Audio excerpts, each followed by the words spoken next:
Okay fine. तो कल तक हम लोगों ने जो डिस्कस किया था बेटा, वो हम लोगों ने सारी चीज़ें पढ़ लिया था। इसमें जो भी चीज़ें डिस्कस करना था, हीट फैक्टर क्या होता है। तो हीट फैक्टर हमने आपको बताया था कि cumulative enthalpy drop to the isentropic heat drop होता है। ठीक है, ये आपको पता ही है आपको कि हीट क्या हमने बताया था कि cumulative enthalpy drop to the isentropic work. ठीक है, ये होता है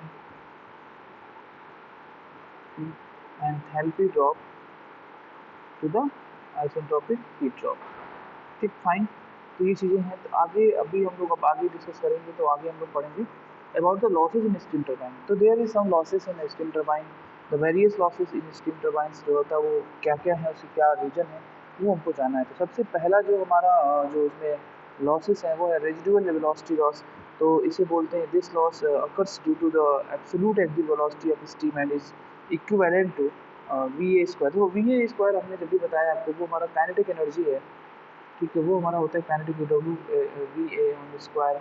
ठीक है, मास जब भी रहेगा तो हमारा जो काइनेटिक एनर्जी रहता है ये। तो कहने का मतलब क्या है कि जो हमारा रेजिडुअल वेलोसिटी लॉस होगा, वो दिस लॉस जो होगा जब भी ऑकर्स करेगा, वो due to the absolute exit velocity. मतलब अगर आपसे कोई कहे कि ये लॉस किसकी वजह से होता है, तो आप बताएंगे, ऑप्शन बताएंगे, आपसे कहेंगे सर एक्सिट वेलोसिटी की वजह से ये डेवलप होता है।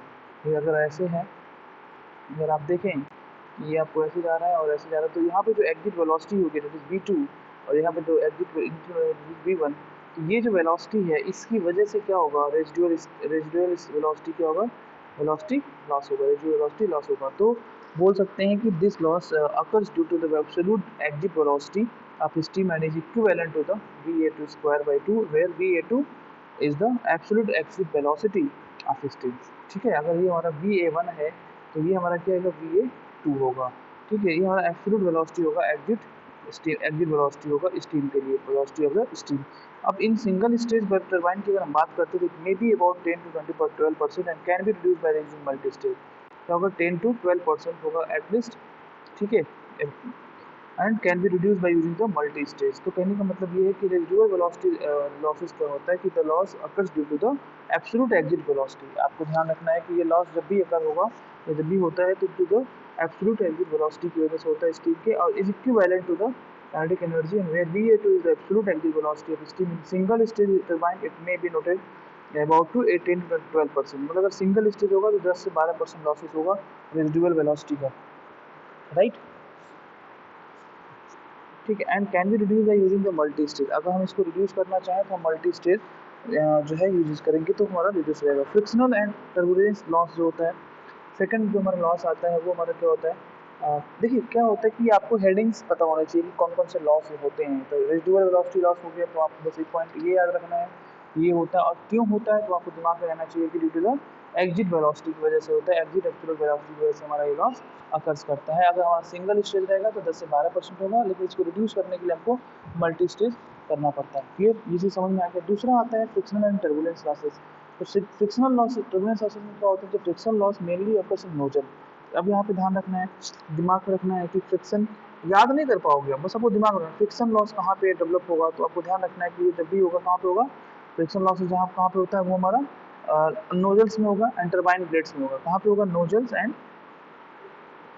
Turbine blades. अब देखो क्यों, तुमको पता है क्यों, नोजल के थ्रू जाएगा तो जाके टरबाइन पे टकराएगा। टरबाइन पे किसमें, टरबाइन के ब्लेड्स पे टकराता है। किस पे टकराता है भाई, टरबाइन के ब्लेड्स पे जाकर टकराता है, जिसकी वजह से क्या होता है, फ्रिक्शन जनरेट होता है। उसकी वजह से क्या होता है, लॉस होना शुरू हो जाता है। तो कहने का मतलब क्या है कि फ्रिक्शनल और टर्बुलेंस लॉसेस में अगर कोई फ्रिक्शनल लॉस पूछता है आपसे तो आप बताएंगे कि सर फ्रिक्शनल लॉस वो होता है, इसमें क्या होता है कि हमारा जो मेनली असर करता है इन नोजल, नोजल में होता है और टरबाइन ब्लेड्स में होता है। ठीक है, फ्रिक्शन लॉस। अब इसकी वजह से क्या होता है कि जो nozzle efficiency is used to account the friction loss, इसकी वजह से क्या होता है, जो नोजल एफिशिएंसी होती है used to account the friction loss. और जो loss due to the friction and turbulence is about 10%। कितना होता है भैया, 10% होता है। आप समझ लीजिए, उसे समझा रहा हूँ, फ्रिक्शनल लॉस और टर्बुलेंस लॉस। टर्बुलेंस का मतलब समझ रहे हैं आप लोग ना, जब जब जिग जैग वे में जब कोई चीज़ फ्लो जो होती है, जैसे मान लो स्टीम फ्लो कर रहा है तो वो जो जिग जैग वे में हो, तो friction loss mainly occurs in nozzle.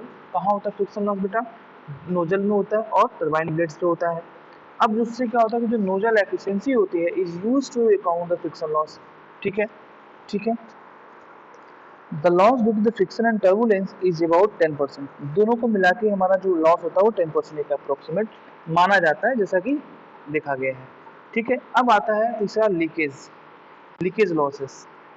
Leakage losses को आप समझ पा रहे होंगे कि it occurs at the following points. पहला पॉइंट होता था कि between the turbine and shaft and bearing, between the turbine shaft and bearing.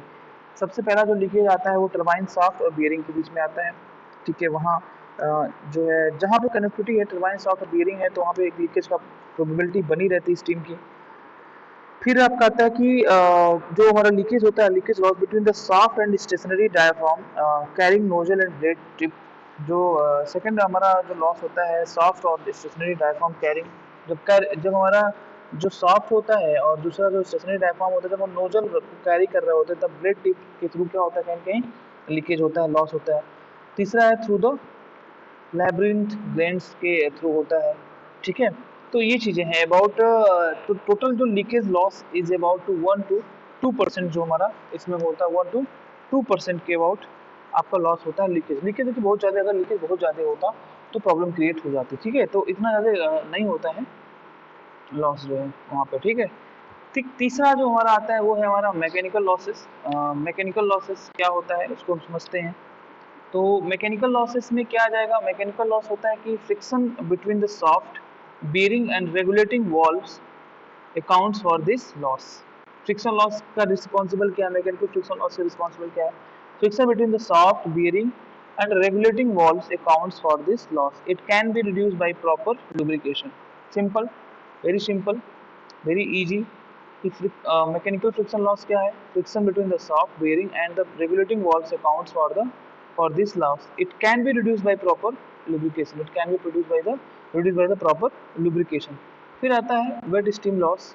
Wait steam loss क्या होता है, the velocity of water particles is less than that of steam. ठीक है, जो हमारा वेलोसिटी ऑफ वाटर पार्टिकल्स होता है is less होता है than the that of steam. Therefore water particles have to be dragged with the steam causing loss of kinetic energy. ठीक, wet steam देखो मैंने जब आपको पढ़ाया था तो उन्हें बताया था, आप पहले भी पढ़े होंगे कि ये जो रीजन होता है वेट होता है, ये ड्राई सेचुरेटेड होता है, सुपर सेचुरेटेड होता है, ये हमारा लिक्विड का रीजन होता है। तो वेट स्टीम लॉस होता है जब velocity of water particles is less, water particles के जो होते हैं वो लेस हों, velocity of water particles less than that of steam. मतलब स्टीम में स्टीम की जो वेलोसिटी है, भाई स्टीम वेट कब आएगा, जब वेट स्टीम की अगर हम बात करेंगे तो जो इसमें कुछ मॉइस्चर कंटेंट है, तो ये कहना चाह रहा है कि स्टीम की जो वेलोसिटी है उससे जो है मॉइस्चर कंटेंट की जो वेलोसिटी होगी पार्टिकल्स की वो कम होगी। ठीक है, therefore water particles have to be dragged with the steam causing loss of kinetic energy. ठीक है, फिर आपका आता है कि रेडिएशन लॉस। तो रेडिएशन लॉस की जब हम बात करेंगे तो रेडिएशन लॉस क्या होगा, this is due to the much higher temperature of turbine. ठीक है, as compare to the surrounding, this loss can be reduced by the proper insulation. This is due to the much higher temperature of turbine is as compared to the surrounding, this loss can be reduced by proper insulation के through होगा। तो ये अभी तक हमने जो पढ़ा ये लॉसेस था।